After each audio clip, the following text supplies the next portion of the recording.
L'histoire des anges déchus. La révolte de Lucifer.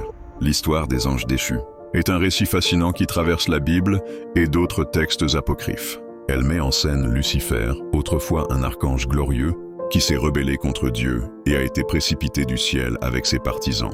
1. Lucifer, le porteur de lumière. Avant sa chute, Lucifer était un des anges les plus élevés dans la hiérarchie céleste. Son nom signifie porteur de lumière, du latin lux pour lumière et fer pour porter. La Bible décrit sa beauté et sa sagesse. Ézéchiel 28, 12-15, interprété comme une référence à Lucifer, dit « Tu étais un modèle de perfection, plein de sagesse et parfait en beauté. Tu étais un chérubin protecteur aux ailes déployées. Je t'avais placé et tu étais sur la sainte montagne de Dieu. Tu étais intègre dans tes voies depuis le jour où tu fus créé, jusqu'à ce que l'on trouve en toi l'iniquité. » Ésaïe 14, 12-14 parle de sa chute. « Comment es-tu tombé du ciel, astre brillant, fils de l'aurore? Tu disais en ton cœur, je monterai au ciel, j'élèverai mon trône au-dessus des étoiles de Dieu. Je serai semblable au Très-Haut. » Lucifer, séduit par son propre éclat, a nourri l'orgueil et l'ambition de s'élever au-dessus de Dieu. C'est cette arrogance qui a mené à sa chute. 2. La rébellion céleste. Lucifer n'était pas seul dans sa rébellion.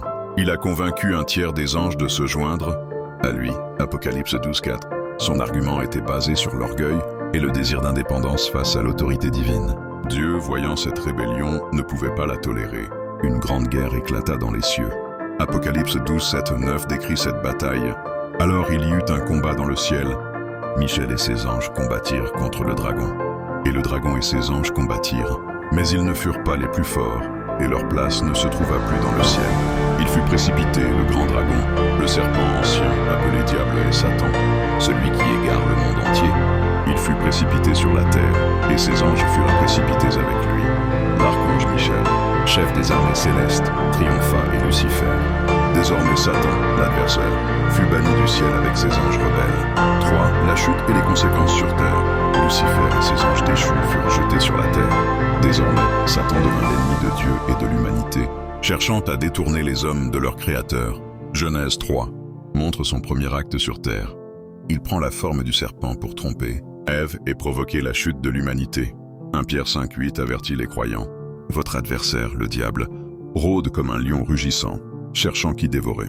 Les anges déchus sont souvent associés aux démons, qui tentent de corrompre l'humanité et de l'éloigner de Dieu. 4. Leur destin final, le jugement de Dieu. Même si Satan et ses démons semblent avoir du pouvoir sur terre, leur fin est déjà scellée.